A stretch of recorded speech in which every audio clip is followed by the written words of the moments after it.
It's Pat Prescott, and we are live at the 13th Annual Capital Jazz SuperCruise.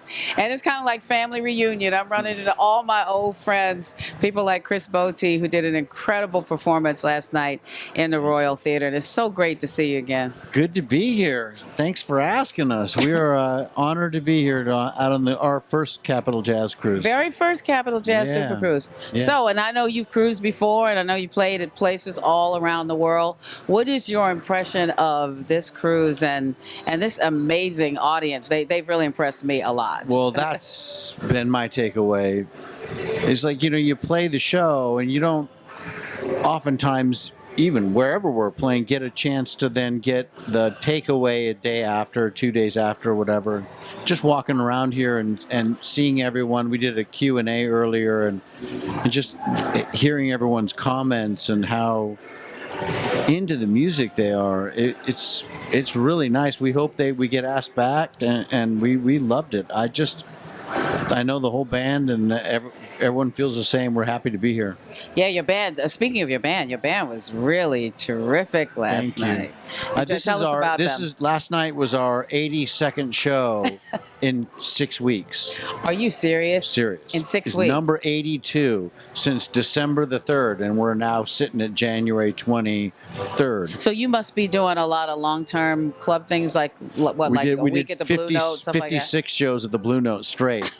In 28 nights. Yeah, 2 shows, and then same in San Francisco and the same in Seattle. So, yeah, it's been 2 shows a night every night since December. Well, your band members are getting their mortgages paid, aren't they?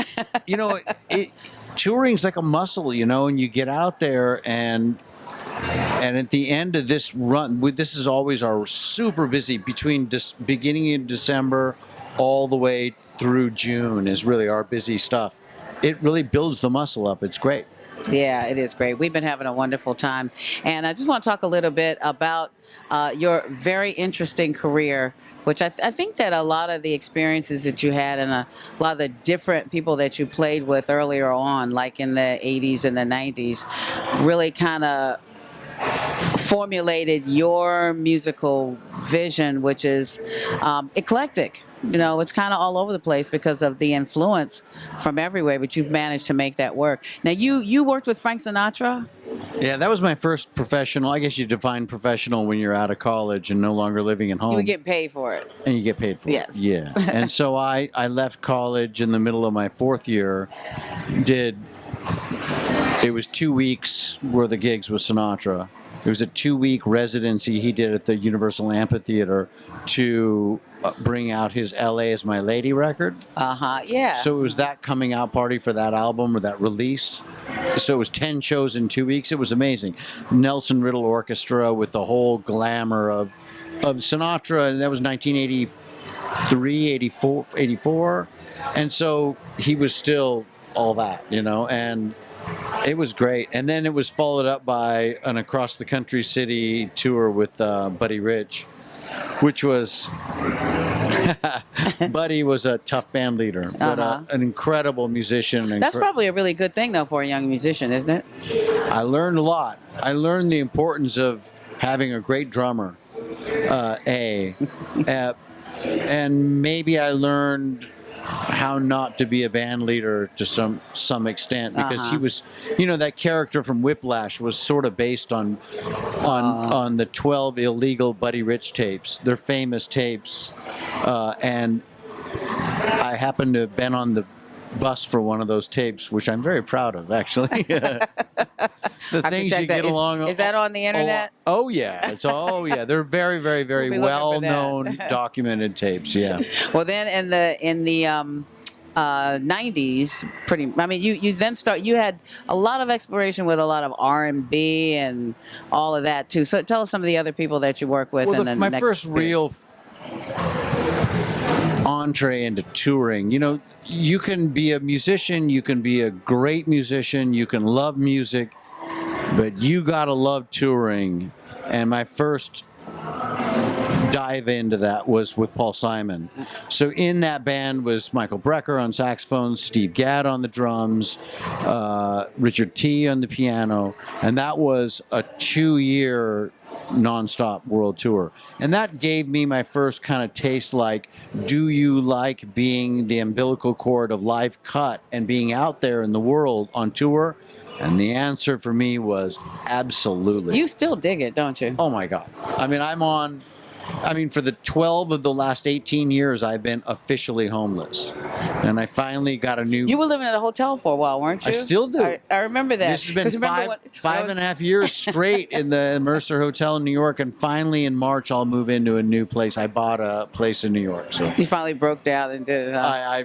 I'm setting up roots in New York. I remember when I used to be at CD 101 and you would come over for interviews, you drive over on your motorcycle. Yeah. It's crazy. And hang out. And you were really a New York dude, aren't you? For me... Settled right in there. For me, New York and the walking thing is paramount.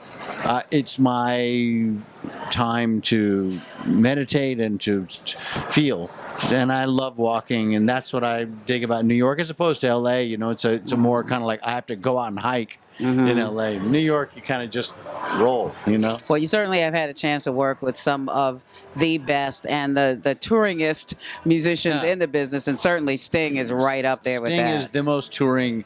He's the hardest working man in show business that I've ever seen, that I've ever been around. There's no let up, you know, and even when he's not on an official tour, it's every single day he's doing something else. He's in the studio, he's doing promotion, he's out flying all over the world doing stuff, and to have that, as to have him become my family in so many ways, is a great role model for me coming up. And he opened so many doors in my career, and it's just been awesome to be around him. Yeah, he's pretty amazing, and he's very generous too. I mean, he has really given you a spotlight for your own personal solo projects. I would imagine that's why you stayed so long with him in his band, because it didn't stop you from doing the things you were trying to do. Absolutely. And I learned the most important thing I learned is he just said constantly, Chris, if someone in my band gets the spotlight, it makes my light shine brighter. So he's always been about that with Branford Marsalis and you know, of course the Police and everything, really letting the other musicians take flight. And I try to do that with my band. Yeah, I see you doing that. You know, and step aside and let the spotlight move, you know, and with instrumental music primarily, it enables the audience to like ebb and flow with the show, rather than it just solely be about a singer in the front all the time. And so I learned that from Sting, you know, again, more stuff from him. Yeah, well, we're excited that you decided to step aboard the Capitol Jazz SuperCruise. Absolutely thrilled to be here. I was just telling my manager, Jeremy, you know, like anything they ever want in the future, we're going to be there. We love it. I hope y'all heard that in the main office.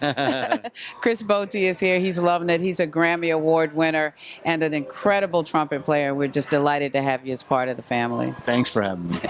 We just need to have you join us. Come soon for the Capitol Jazz SuperCruise.